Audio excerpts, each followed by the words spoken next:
अस्सलामु अलैकुम रहमतुल्लाहि व बरकातुहू। मैं मोहम्मद जावेद, सच की आवाज़ NPS न्यूज़। देखिए आज की ताज़ा खबर। अस्सलाम वालेकुम। हेलो, सलाम वालेकुम। अलीमुद्दीन बात कर रहे हैं क्या बेटे? जी हाँ, वालेकुम सलाम। कौन? मैं जरीना मुशादा बात कर रही हूँ बेटे। जी बोलिए। देखो बेटे, ये हसन नगर मोहम्मदिया मस्जिद करने का जो वीडियो आया ना, जी कौन सा वीडियो माँ?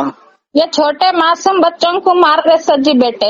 अच्छा अच्छा, अभी आप व्हाट्सएप पे भेजे सो। हाँ बोलिए हाँ बोलिए। जी हाँ हाँ, हाँ, ये गलत तरीका है ना बेटे, ऐसा नहीं करना ना। छोटे मासूम बच्चे सही भूखे बात भूखों करे होंगे, ऐसा नहीं करना ना। सही बात है। वो शटर उठा के चोरी करेगा, तेल लंगा करके मार रहे बच्चों को, गलत है अम्मा इतने बाबा को। मासूम जी हाँ। बच्चे हैं बेटे, क्या 12-15 साल के तो नहीं होते ना बेटे। कानून क्या कर रहा बेटे, ऐसा नहीं करना ना। नहीं नहीं, मेरे को भी देखे तो आंख पे कांटे आ गए माँ। नहीं बेटे, तुम बोलो मेरे को एक बात, कानून क्या कर रहा बेटे?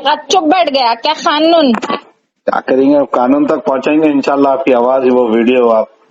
नहीं बेटे, जरीना मुशादा बात कर रही हूँ मैं। कानून तक जाना, ये पूरा महमूद अली तक जाना। मैं जाको मिलको आती हूँ महमूद अली से। सुने क्या तुम? अच्छी बात है। मासूम बच्चों को मारते हैं, ऐसा मारते हैं, पब्लिक मार रही तो कानून क्या कर रहा है? पहले तो देखो, मासूम बच्चे हैं, बचपने में हम आप हर कोई करे सो है। बचपने का दौर अलग रहता। ना समझ बच्चे हैं, उनके माँ बाप को बुलाना था। लोग मार के वीडियो बना के बोले तो गलत बात है ये। नहीं देखो, अलीमुद्दीन गलत